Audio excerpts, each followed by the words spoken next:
The women in season 7 are probably the strongest characters on the show. It's really nice this season to be able to explore a side of these women that sort of represents their strength and their persistence and their determination to move forward. They're not shrinking violets. They're right there with the men fighting. From the beginning of the season, Michonne, Rosita, they want to fight. Maggie, Sasha, they don't want to accept what Rick's accepting. And they each go about it in different ways. For this new morning with its light, for rest and shelter of the night, for health. Maggie is someone who has evolved unbelievably over the course of her time on the show. She's lost the most on screen. I need to do this, please. And yet her story is one not of a person who breaks as a result of all these things, but who rises to the occasion. Do you think we can win? I do. I'm ready. Me too. Let's do it. I think she represents hope. The fact that she is pregnant with Glenn's baby, she wants to create a community that this baby can grow up in. Why are you still here, Maggie? We start to see a shift going on at Hilltop, particularly between Gregory and Maggie. Sasha and Maggie, they just want to take this place over. They just want to tell Gregory what to do. They want to get him out of their way. They want to get each other safe. They want to create some semblance of home. They want to have stability and order. Maggie's exactly the kind of person Gregory doesn't want to have around because she is a more capable leader and people respect her. This is our home now, so you'll learn to start to call me by my name. Michonne sort of sidled into the matriarch sort of position of the Grimes unit. She's at odds with Rick. She wants to fight, and she wants Rick to be on the same page as her, but he's just not. And at first, she's figuring out how to process what she's feeling. You have to accept this. All of us do, or it won't work. And it was a real struggle for them to recognize that they disagreed so strongly. And it was painful. She understands all the stakes. She understands that currently they are very outnumbered. But it does not stop you. That's her momentum. That's her drive. Take me to Negan. What she decides to do is to really garner her own evidence and her own way of attacking the situation. So she goes on her own journey to find out what is this whole savior thing. What is sanctuary? What are these places? That's Negan. And then she realizes what she needs to do, which is probably one of the scariest things she's ever done, is go to Rick and convince him that this is who we are, we fight.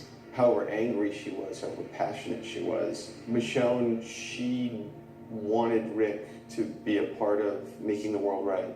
And she knows the only way she can do it is with him. We're the ones who get things done. We're the ones who live. That's why we have to fight. We've seen Carol go through so much over the series, and what's kind of cool about her story this season is we see her try to run away from it. She absolutely doesn't want to kill. Carol finally figured out a way to get away. She can read books and drink tea and be a little bit at peace. Meanwhile, there's all this stuff going on around her. I couldn't lose any of them. I couldn't lose you. I couldn't kill them. But when she finds out about her friends, it just flips a switch. We see Carol re-engage to fight. She's not going to live alone anymore. You owe me, and you owe him. And if there's a price, I'll pay it. But don't you tell me no. Rosita has a very interesting story this season. She is so filled with rage and so driven by revenge that she does some of the boldest things of the season, and yet some of them you could consider foolish.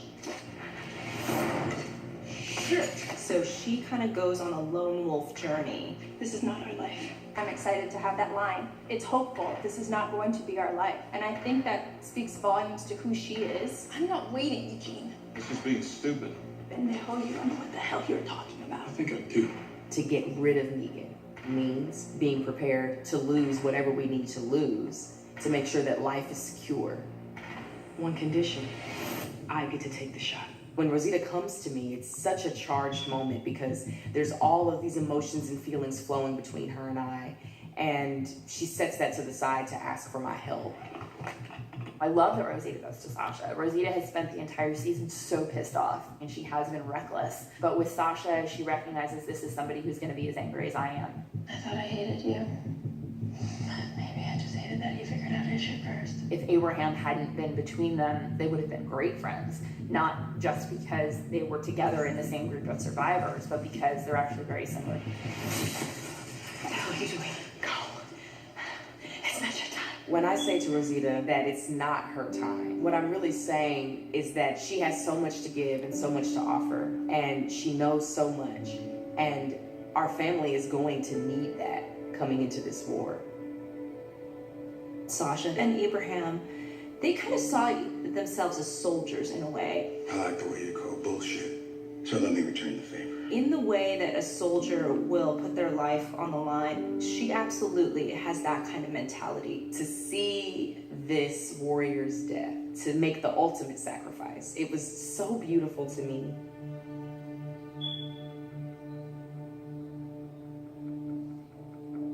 You have to swear. I swear.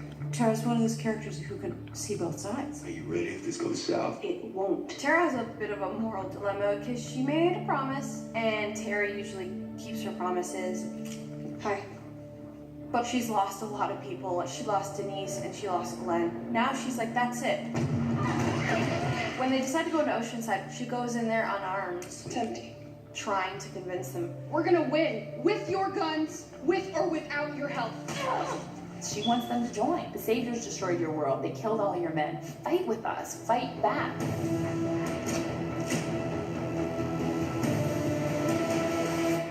We're lucky that on this show the women are very strong. And we have superheroes that girls can look up to and say, look how strong Michonne is, look how strong Carol is, and Maggie, and Sasha, and Rosita.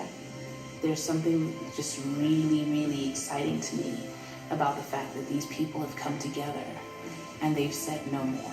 That to me is really a thrilling concept that we've ended the season on. To suffer, to stand, to grieve, to give, to love, to fight for each other.